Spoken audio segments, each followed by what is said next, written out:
تخيل معايا اجتماع مالي مدته ساعة. الفريق محضر تقرير من 45 صفحة والملف مبعوت على الإيميل تحت اسم فاينل ريبورت فيرجن 12، وده طبعا اسم معناه في لغة الشركات إن في 13 نسخة جاية في الطريق، وغالبا مش دي الأخيرة. العرض بدأ صفحة ورا صفحة لحد ما العرض يخلص. المدير بيبص للناس ويبص للشاشة، بعد شوية صمت يسأل السؤال الجميل الشهير: طيب احنا كويسين ولا في خطر؟ بس كده يا سيدي. السؤال ده لو ظهر بعد تقرير من 45 صفحة يبقى عندنا مشكلة كبيرة. مش مشكلة الألوان ولا في الخط ولا إن البي دي إف تقيل ولا إنه مش راضي يفتح اللابتوب. المشكلة أعمق من كده بكتير. التقرير ده لو ما اشتغلش، لأن التقرير مش مجرد ملف بي دي إف نرميه على الإيميل وخلاص. التقرير في الحقيقة هو تجربة استخدام. خلونا نبدأ من الفكرة دي.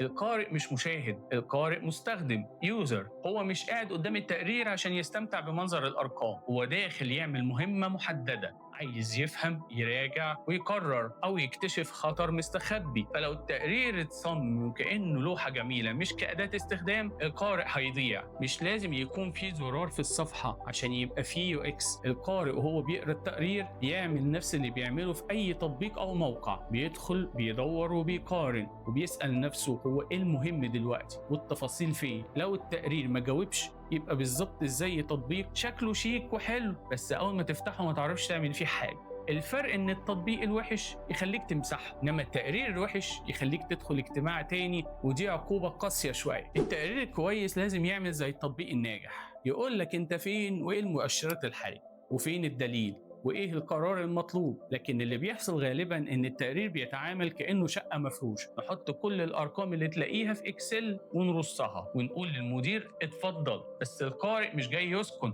القارئ جاي يعرف يروح فين. الموضوع ده بيفكرني بالمولات الكبيرة، الرخام بيلمع، الإضاءة حلوة والمحلات كتير، لكن مفيش خريطة ولا أي إشارة بتقولك أنت فين أو أنت هنا. فتفضل تلف وتلف وتطلع في الآخر مشتري آيس كريم وناس أنت أصلا جاي تشتري إيه. التقرير المالي بيعمل نفس الحركة، يدخلك من صفحة إيرادات على مصاريف على مقارنة فروع على خريطة، وبعد 20 دقيقة تكتشف إن أنت نسيت السؤال الأصلي. إحنا كنا بنحاول نعرف إيه بالظبط؟ هل الأرباح انخفضت؟ هل في فرع بيخسر؟ لو السؤال ضاع التقرير بيتحول من رحلة قرار لمتاهة أرقام. وهنا تفتح التقرير تلاقي أول صفحة مكتوب عليها Executive Summary، فتقول دي اللي فيها الخلاصة الذكية. لكن المفاجأة إنك بتلاقي صفحة عاملة زي شنطة سفر راجعة من مصيف، كل حاجة محشورة فيها بالعافية، 19 رقم على 7 مؤشرات على 3 رسوم وخط مقاس 9 عشان نلحق نحط كل حاجة في صفحة واحدة. العالم دون نورمان اتكلم عن فكرة السيستم ايمج أو صورة النظام. لو الصفحة الأولى خنقت القارئ بالأرقام،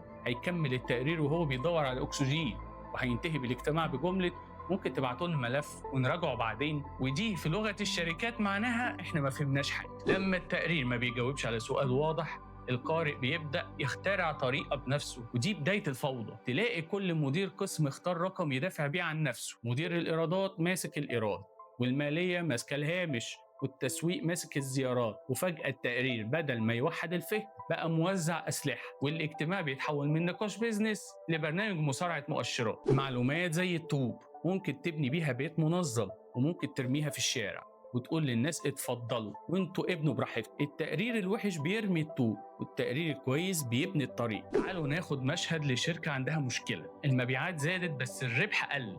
التقرير الضعيف هيعرض صفحة للمبيعات وصفحة للمصاريف وصفحة للتسويق، وفي الآخر شكل كده كل الأرقام صح، بس القارئ مضطر يركب الفيلم بنفسه كأنه بيتفرج على مسلسل حلقاته معروضة بترتيب عشوائي. لكن التقرير القوي بيعمل حاجة تانية خالص، بيبدأ بالسؤال: لماذا انخفض الربح رغم ارتفاع المبيعات؟ الصفحة الأولى بتقول الرسالة الكبيرة على طول: النمو جاء من قناة جديدة عالية التكلفة فرفع الإيراد وخفض الهامش. بعدها يعرض المؤشرات الحرجة بس، ثم السبب، ثم خيارات القرار. هنا التقرير بقى رحلة واضحة من السؤال للدليل للقرار. الهدف مش دايما ان الاجتماع يبقى اقصر، الهدف ان النقاش يبقى في المكان الصح. بدل ما نقعد 40 دقيقة نسأل هو في مشكلة، نقعد ال 40 دقيقة نناقش هنعمل ايه في المشكلة. وفرق كبير بين الضياع والتفكير. وعشان تظبط الملخص التنفيذي وما يتحولش لمسرح جريمة، لازم يجاوب على 5 أسئلة: ايه اللي حصل؟ ايه اللي يهم؟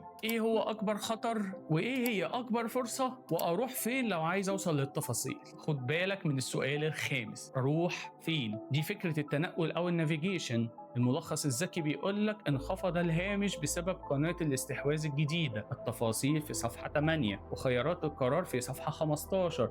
هنا الملخص بقى خريطة حقيقية مش مخزن أرقام. أسوأ جملة ممكن تسمعها بعد أي اجتماع هي كان في أرقام كتير بس أنا ما فهمتش. ده معناه إن التقرير نجح في إثبات وجوده وفشل في أداء وظيفته. عشان تبني تقرير كرحلة قرار امشي على الهيكل ده. صفحة 1 تبقى الرسالة الكبيرة والقصة. صفحة 2 من 3 ل5 مؤشرات حرجة بس اللي هم اللي بيغيروا القرار. صفحة 3 السبب ونربط بين الأرقام. صفحة 4 التفاصيل والجداول للي حابب يراجع. آخر صفحة 5 خيارات القرار المتاحة. في الآخر الملحق الأرقام كلها والمنهجية في الآخر خالص عشان ما توقفش في وش اللي بيقرأ من أول ثانية. الاكتمال مش معناه إنك ترمي كل حاجة في وش اللي بيقرأ.